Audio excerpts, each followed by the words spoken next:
Hello and welcome to Royale Without Cheese, our bi-weekly podcast in which we discuss both the classic and the unknown of art and popular cinema from the then and now.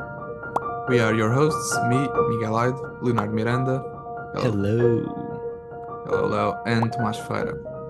Hey. Hi there.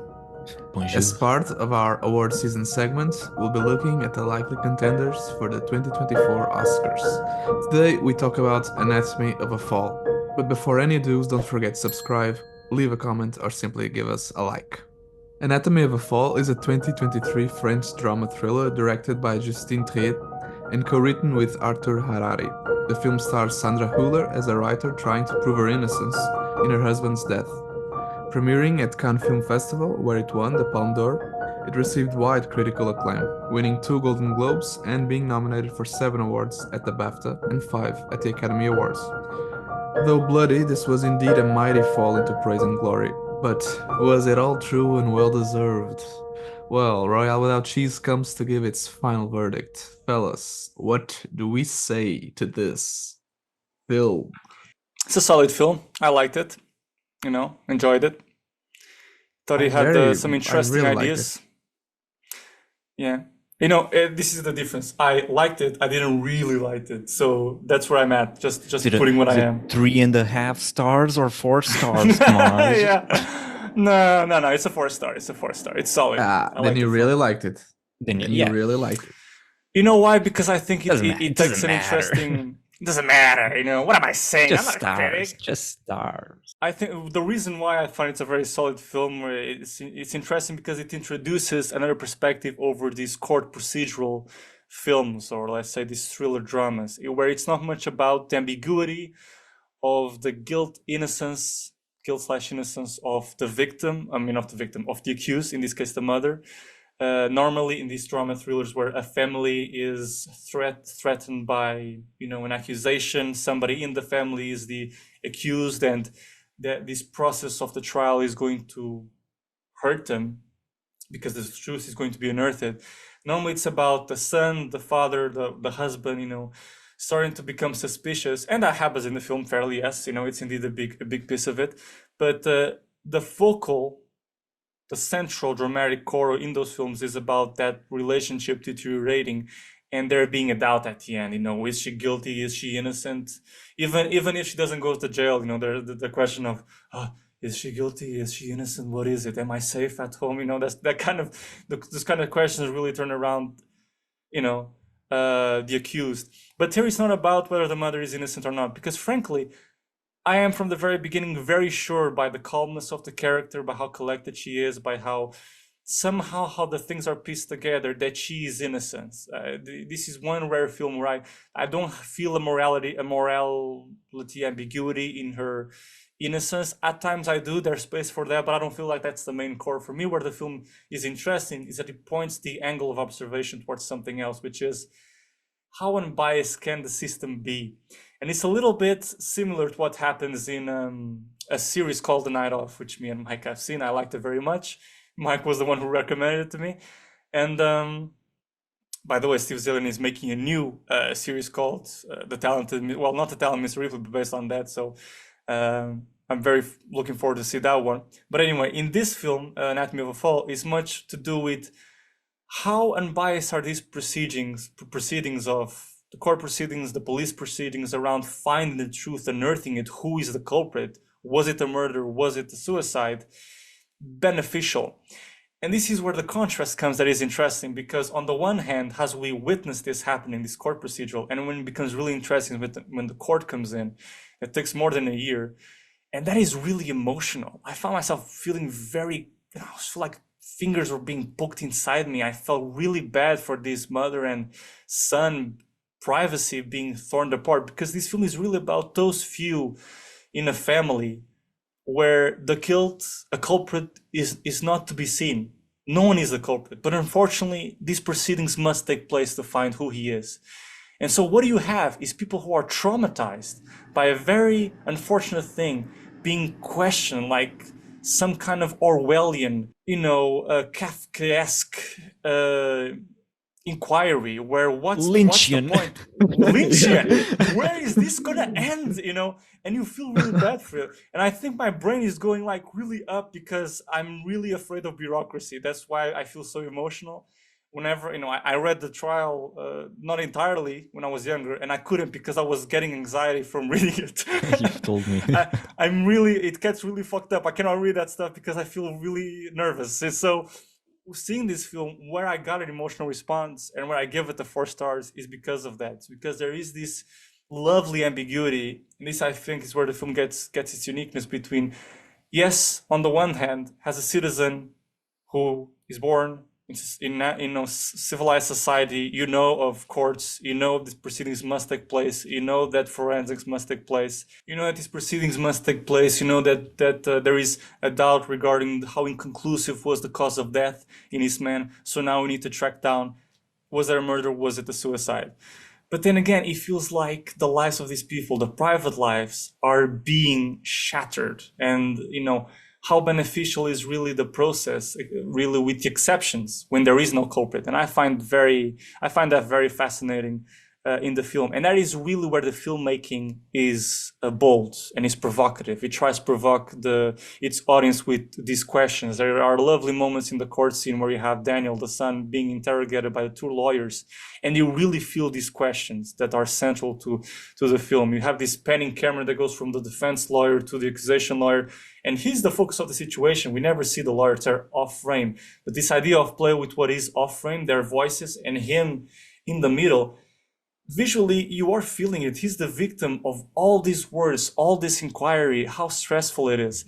And I was so annoyed at the accusation lawyer, like dressed in red, how he's arrogant, blunt, horrible, how subjective he is at the end of everything. I mean, how dare you?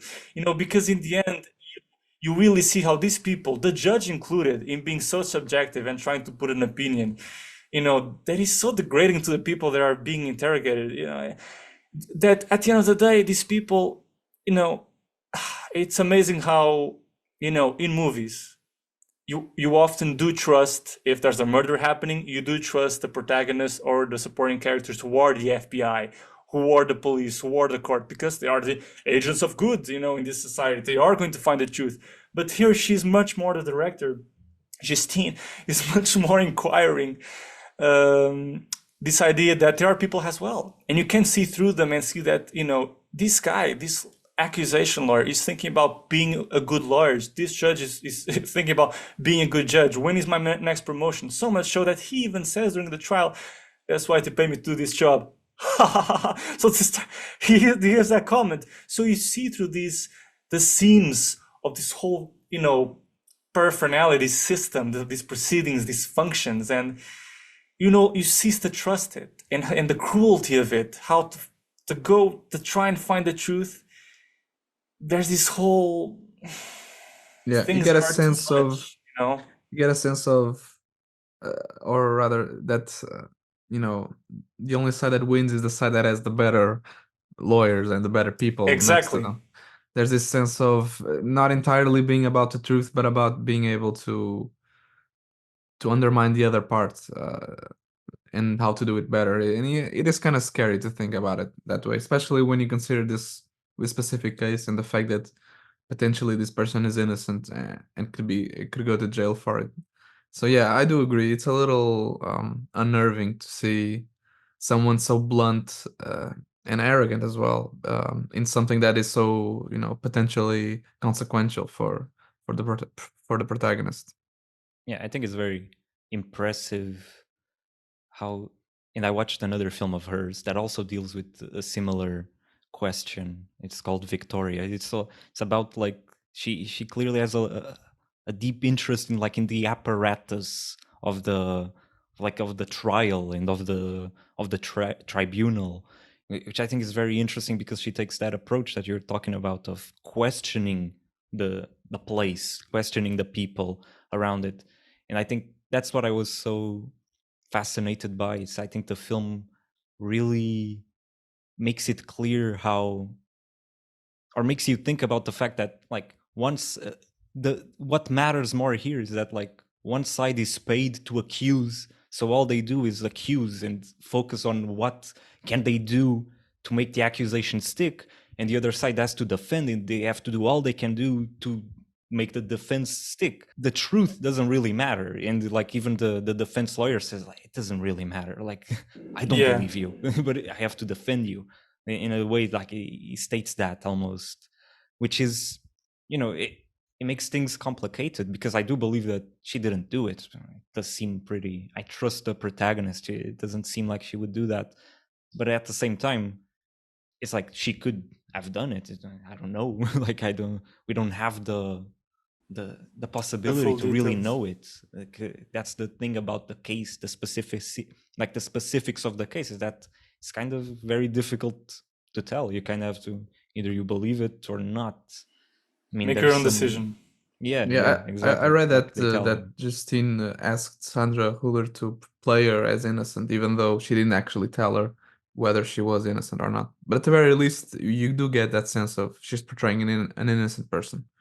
But whether she's really innocent or just lying so compulsively, just that she believes it, it's obviously you can always give room to interpretation. But I also think that she's innocent, Yeah, and me I too. think that's the beauty of it, is that uh, I mean she expresses it in the scene, in the courtroom scene, one of these scenes, that things are complicated, that relationships are much deeper than that, and I think that's the kind of the beauty of the film, is that there's something going on in relationships that exists for a long time, that you can't really quite just casually explain to a group of people in a courtroom, and it's very easy to misunderstand things and to make a case for something that then isn't true.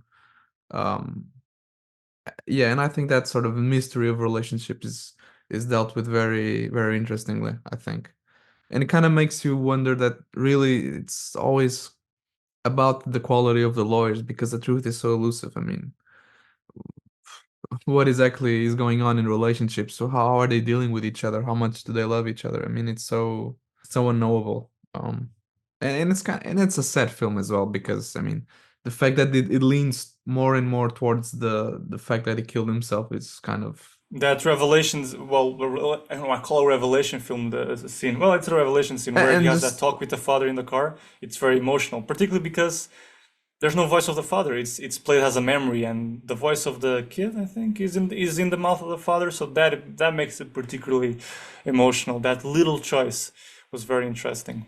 and I think it's also more tragic, because the two possibilities are always either an accident or murder, and it's really only at the end that you get a sense that it may have been suicide. So the fact that it reveals that that's the revelation, that's what probably happened, it kind of takes you away, because you don't really expect there to have been so much drama between them that could have signified him wanting to kill himself. And then that scene, as you said, I mean, the fact that he hints that he's going to do it, yeah, it's very emotional. Yeah, and I think also it's sad because, like, the kid is having sort of a revelation, or like an understanding of his father that is much more profound. Something, he's a kid, he's growing up essentially now, coming across something that is very adult, problems with his parents, the fact that the father killed himself, but he's doing it through like this whole spectacle of the trial. And so it's like it's um, it's a complicated feeling, because you feel like this kid growing, like his growth is sort of forced on him. Like, you have to do this in order for for the case to be solved. And so I think it's also, for me, it was emotional in that sense. I think that's why it's very powerful that she takes that choice, that you hear his words and you see the image from the past, but it's there's that the present in the past, and it's superimposed on it. I think it's very, very beautiful, and I think the filmmaking is very playful, and I really liked it. I guess I have an idea of what a trial film normally is. Maybe it's wrong, but usually I feel like it's very stern and don't say that. Objection, Mister. And here it's a lot more. It's like, I think the Objection, Your Honor. filmmaking, Your Honor, objection. And the filmmaking very stern, but I feel like here there's lots of funny little moments with the camera, little zooms that she does. I think are very unexpected at times, like playful also in that sense of picking up different perspectives. You have the newsreel perspective. Sometimes you have those cameras that the lawyers use, and suddenly it's video. So, and think it makes for the feeling of this being like theatrical, in terms of the film is about the theatrics of the trial, of the marriage, and how, you know, like one bad argument can suddenly incriminate you, but you don't know, like we don't know the rest. So I think the film really is so finely tuned to everything. It makes so much sense the way she Yeah. approaches it. Yeah, and the dialogues as well in the courtroom. I think, unlike those sort of films that you described, you know, the lawyers make sort of quips and little comments, but that aren't those obvious like objection things, and just, you know, casual comments that they throw that in this film really do seem like things that would happen in normal courtroom scenes. So yeah, it feels very authentic, I think, and just another aspect that brings that to life. It's almost like there are no big dramatic moments in court, and yet there are dramatic moments. I think of so casual that it is.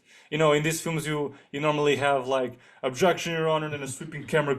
You can't handle the from down to truth. up. You can handle the truth. Who's going to protect this country? This country's walls. Anyway, If this but would have yeah, been, yeah, if this would have been like one of those directors in that scene where it's revealed that the kid wants to say something else, it would have been like a sweeping shot to the Your judge. Honor! The judge takes her I glasses mean, off. you What? can just you can just compare also the Killers of the Flower Moon court scene, you know, but that's very signature Marty with the sweeping camera shots, and you know, just you can see the low angle shot of Brendan Fraser rising up above. But it's not a trial That dumb film. boy. It's not a trial Sorry? film, so it's No, it's not a trial film, it's so true. It like the becomes one. It's dynamic not a is trial film. Yeah, true. Yeah, and also what's so interesting is that, you know, in these type of films, the warmth that is associated to a family and the togetherness and the closeness of these individuals as mother, father, son gets bended, twisted, destroyed, and hurt. Has more questions are done to unearth that truth. And sometimes the kid, you know, in particular is the vulnerable part, because he's going to hear arguments and things that he didn't know, and it's going to be very hard for him to understand. So it's interesting that once you put a third person perspective, an outsider perspective of these cops and lawyers and whatnot, these agents, of what happens within a family, every defect, every argument is going to be exposed. What was once private becomes gutted out public and gets misinterpreted. So it's interesting that, for example, the role of wife very quickly in a different context becomes killer. You know, there is a conversation that his lawyer has with her where, well, you being the wife, and there's this silence, almost like you're, you know, naturally you're the first suspect, because there's a preconception of passionate or passional crime. So it's almost like you enter this other border, this other realm of where this system of people, this group, family, gains other roles, other meaning. You immediately you have your suspects, and this wife, who is supposed to be the loving, the caring, you know, the partner in a marriage, becomes the prime suspect. So it's very cruel. It's very clinical. It's very objective. It shows no remorse for who it's looking at, you know, the system. And the contradictions of it is that we want it to be that way. We want justice to be blind, but sometimes, you know, it hurts when you are the insider and you are with the characters and you can clearly see, or your innermost feelings is that she is innocent. You know, you are moving more towards that than anything. So, yeah, it hurts that way. I find very interesting that the argument between Sandra and the husband Samuel, we see it, you know, we have it play as an audio, but then we actually see it. I think the director must have thought that an audience couldn't endure, you know, seeing it only through audio. And actually, I mean, it couldn't. I mean, it's possible to have just audio play out. And I think it's also something that allows Samuel to appear as a person, living, breathing flesh, not just a body in our heads, so we can understand a little bit more of his personality. And I think, and he really takes, it's fun how you take sides in that argument to figure out who is right and who is wrong. There's a level here of trying to find, did she really actually kill him? Did she have motives? But at the same time, you're thinking in the sense of, did he kill himself? I mean, I do finish the whole thing thinking that yes, she has defects. Yes, she's not perfect. She might very well be the thing that he says, that she's cold and she could actually share, help in the load of things. But also, as far as what I believe, you did this to yourself.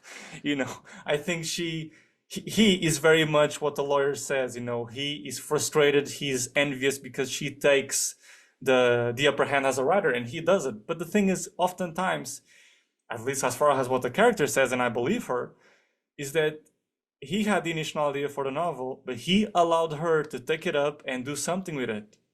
He's the one who is left behind. So I think he's also flawed. She may be cold, yes. She may perhaps have a decent relationship with her son. She could have done more. She could have shared a load. But I think he has big problems, and ultimately he was the one taking his own life because of said problems. I wasn't enamored by her as a person. I think if I met him, I would be like, no.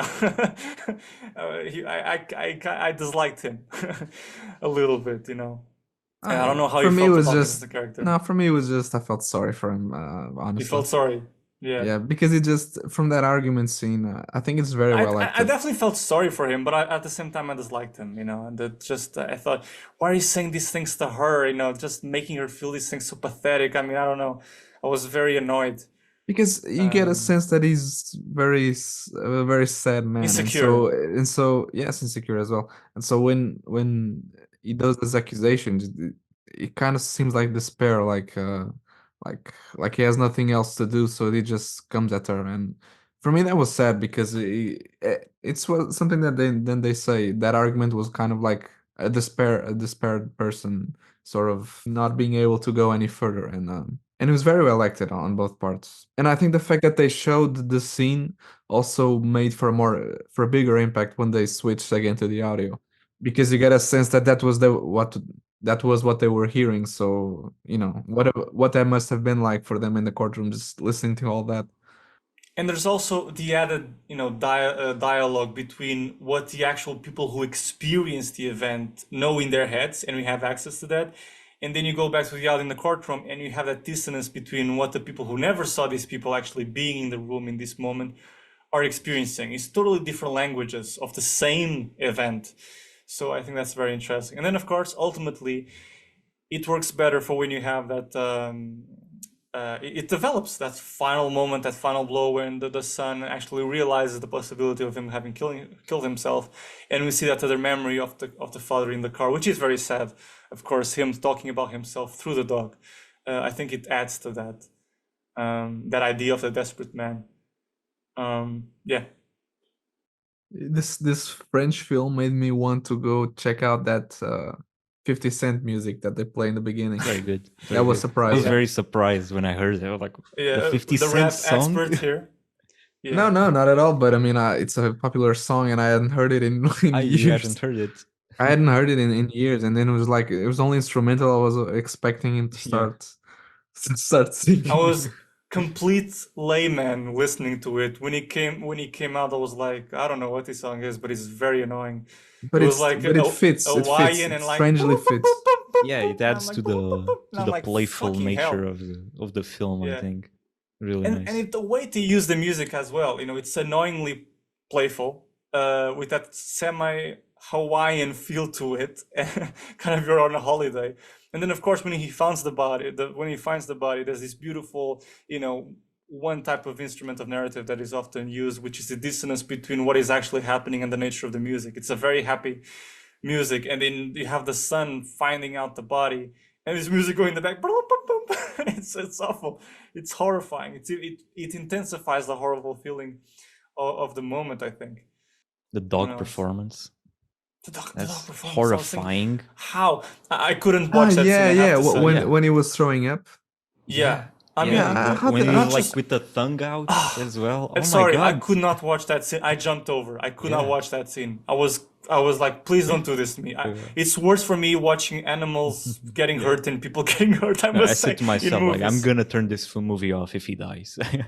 I love the film, but I can't continue. Like, if he dies, that's horrible. Because the dog is so committed to it as well. Like when he pulls through, starts puking. But I mean, how did they do this? Going over is he actually sort of dog acting? He is dog acting, I think. Yeah. The dog's name is Messi, by the way. I don't know if you Messi, saw in the oh, credits. Yeah, right. Messi. I was gonna say. But really, do they really do that? I find it I guess you can so train them I mean, surprising. it can only be, but I don't know. I don't know. I have no idea. But it feels very real. That's I what I'm mean, gonna yeah, say. I don't think I doubt I that they just would be figured that able they to gave get away him. with torturing a dog in God's year 2024. Yeah, it's I true. The westerns of the 40s with the horses. I think it was easier back then. I think it's probably a very well trained dog can doing that. imagine How do you teach producer a saying dog then to it was easier fake back then. die? I don't know. That's It's I a have like no great first idea. question. I day, don't know. first day pause, second day fake die, Fake die. fake to swallow Yeah. pills and die. Oh, Jesus Christ. It's like they play dead. Every dog plays dead. That's like a given. But some are like Oscar nominated play dead. Others are just Yeah. This dog amateur should play get dead. an Oscar Yeah. nomination. Best Yeah, dog. completely. Very I good. was so annoyed at the kid at that moment because I didn't know what he was trying to do. So I was like, "You fucking kid!" I was like Yeah, yelling at the idiot. screen, like, "What the fuck you did?" I was just so annoyed. And the He kid was is also crying, very good. explaining, but still. Yeah, the kid. Yeah, I really although like the I kid. do feel like I cut him some slack because I get it. He had the accident. He needed to grow up fast with that blindness thing. But at the same time, I feel like his voice is the same voice as the adults. He's super mature for his age, like more than super mature for what the kid can be. So at times I'm a little bit kind of in awe, kind of like, I mean, is this kind of natural? He talks as if he was 40, and I'm For me, like, it's like he's French, so I don't even like every French person sounds like they're. yeah, sure. I mean, I was Yeah, like, this is not how a kid speaks, but the film is so good that I can kind of forgive it. So like, Yeah, I thought that when he gave that sort of speech thing at the courtroom, but and in honestly, other before that, I moments, didn't like even I was notice. like, But the thing is, he went through so much. It kind of makes you I think, yeah, guess. it might be more If I was a serious than kid, other kids. if I was a kid, I was snotting and sneezing and crying all over. I couldn't I contain guess myself. my dad. I don't see. Yeah, I don't see my died. kid version being as strong as this kid. This kid is like, oh, strong. But he has I been don't through know. a lot. Like that's True. So that's why I cut him some slack. Like, okay, fine, I can go with it. I can roll along. But yeah, that's my only thing. Not even Eyebrow talking raise. about the actual accident that put him blind. So I mean, Yeah. Plus, seeing his dad like literally dead in front of him, and then like going through a whole year reliving, seeing. I mean, he was dead, but reliving that event and everything around it a million times. I makes sense. It's not the worst. That's where It's not the really the film most started kicking in unrealistic. for me. When it really became emotional was the court and the repetition process of being constantly asked and harassed. I call it harassment. This procedure, because it's really what you said, and this is a sentence also a line in the Night Off series, is that doesn't matter the truth. This is a thing that John Turturro says to the accused. I don't remember the character name anymore, but doesn't matter the truth. What is being discussed is narratives, is stories. Who wins is the one who gets the best argument, the more eloquent, the more snappy, the best evidence, but you should, it feels like you're watching magicians at play in a way. You see all these experts coming in, but you need to be constantly reminded that no matter what the projections, the reenactments that they show, these are all always people, outsiders, mind you, saying it's probable that it's probable or improbable, possible, improbable. Okay, so then it's like, what if, if his head was tilted 80 degrees, there's always a what if, it's possible, could happen. So you always need to see from that length. And it's cool because they always phrase it that way, the possibility terms, because they weren't there. But then it's cool because they speak in such assured terms.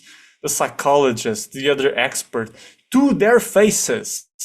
There are moments of actual discussion, and it's really gut wrenching. It's really that psychiatrist talking to her like if you the knew. psychiatrist. I So thought was annoying, so one of the annoying. I most mean, because he's speaking in such certain. You never said that to me, and it's like, but don't you see the irony? Like, of yeah, course, he didn't he say is it an to unstable you, but man. you don't know that. He's feeling of being insulted, like he is suddenly within the family. Like fuck off, It's just so annoying, so annoying. yeah, but that's like another example of how, no matter how many people around you know you, there's something sort of inexplainable within the couple. It's kind of like, yeah, not even a therapist will probably be able to explain it because just something that couples go through, I guess. Yeah, And and especially a that's the therapist that beauty of only it. spoke to one of the people, like Yeah. only spoke to the husband. Really, like it wasn't a couples therapy. Even it was just he was Yeah. depressed and was talking to him. So it's like that's why. So it's amazingly interesting to see someone who is an outsider. I've never seen the man in his life. Maybe I heard him mention in the kitchen once in a while, oh, I went to psychiatrist today, and suddenly this guy I never had any contact with comes into my life and talks about my life. You know, it was so annoying. You know, I felt so much beside her. It was like so, you know, because she speaks with such calm and certainty, and I really believe that she's innocent. I think she's a terrific in actress in this film. the question of language, like she's speaking, the fact that she speaks Yes. English at times, and there's that I clash of feel like language is she's very only interesting. digging her own grave because she becomes progressively more. As soon as she says, "Could I speak in English?" more and more she's reverting back to that. She doesn't ever revert back to French. Oh, and it's such an interesting argument point when she has to fight with the husband that she talks about those territorial terms. You know, Yeah. English is a midway term. Why the fucking talking French? You know, I feel so. I'm kind of with her. You know, because I don't know. I would be the more cold person in my spot of the couple. I think so. I very easily side with her. Whenever she talks about conceding things, you know, I think I'm biased with her and her kind of cold views. But I also understand that she may be flawed and she could share things. So it's very interesting to see language used as that thing. You know, she's being so. I just think she's oh my god so. You don't even speak French. You don't even speak French. You know how to speak French. It's a middle language, you fucker. Like, that's so No, and the interesting thing is, they're both right in a lot of arguments. Yeah, I That's think the so, kind too. of Yeah. the complicated thing is that it's true the language thing, but they did go to his hometown. There's a lot of things that they have both conceded, and they're both right on a lot of things. You see that argument scene, and you side with both of them at different times. Yeah, And it's true in general that's terms. Yes. that's the Mhm. complication. And I thought this is what the thing I was gonna say just a while ago is that the discussion about the creative process of like him wanting to be a writer, she being a successful writer. I think I also added a very interesting dimension to the conflict of the couple and of what that dynamic is like, and also paints adds another layer to the possible like what is contributing to his depression and his possible suicidal feeling, like he can't live up to her and he can't write, he's not good enough. I think it's a film that I didn't expect to go like to have that aspect too, like the creation Yeah, and no, the no. artists, and it There was a good explores layer. it pretty well. Yeah, I think it does pretty well. And even then, she defends him because the lawyer says, you know, he was a coward, she is the victorious. And when he goes back to the stand, she says he wasn't like that. You see that little whisper, so that's Yeah. interesting to see from her. And even the fact that she states multiple times, probably I think in the first half of the film, that she doesn't believe he killed himself. It's also kind of sad, you know. She constantly says that to her lawyer friend. Yeah, but I don't think he did it. And yeah, I mean, it's one of those things.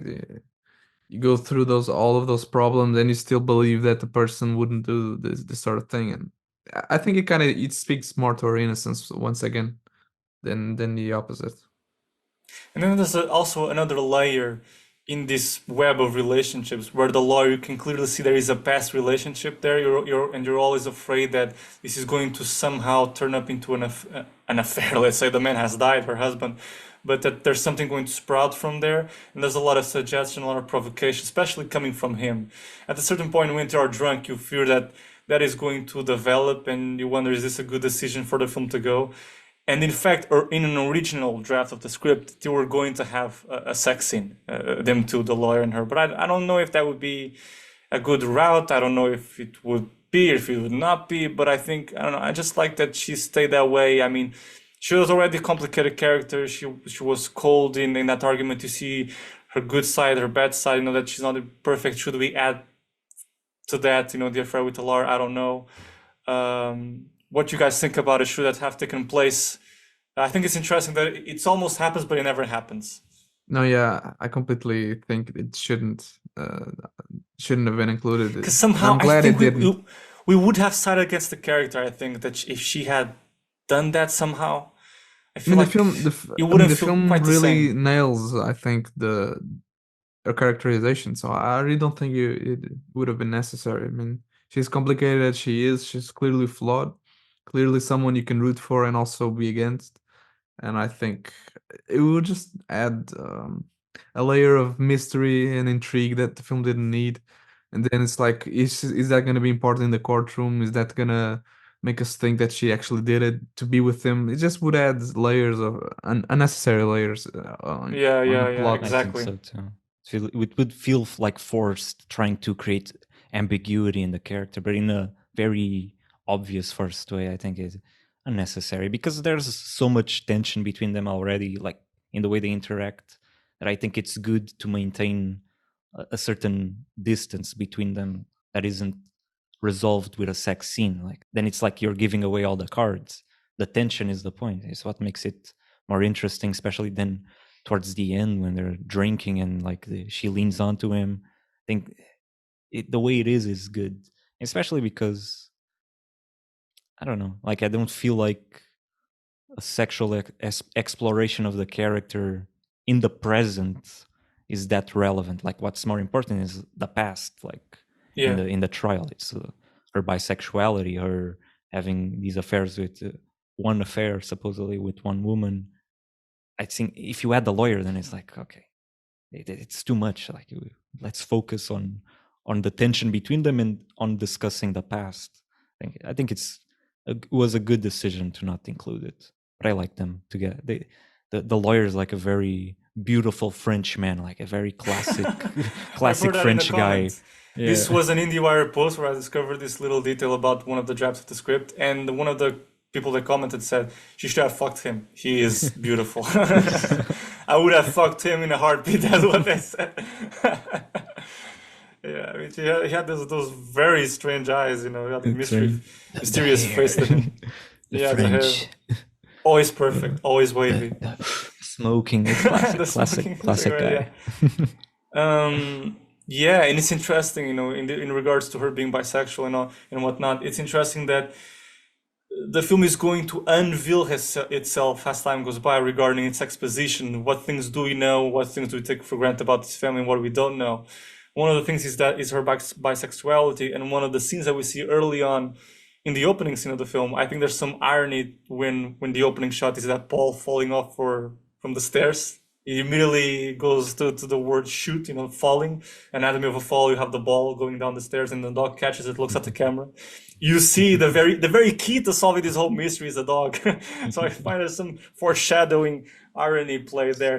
And you have these kind of a 3-act play where you have one scene focus where you have this interview taking place between Sandra and a creative writing student, and you can see the sexual tension play there, you know, and you're already wondering where is this gonna go. You know, she doesn't want to be interviewed, but she wants to interview her. She starts making questions about the interviewer, so the interviewee doesn't get any questions. So you really feel like there's a curiosity there. She laughs, there's wine. You already feel that this might be used later, and it is.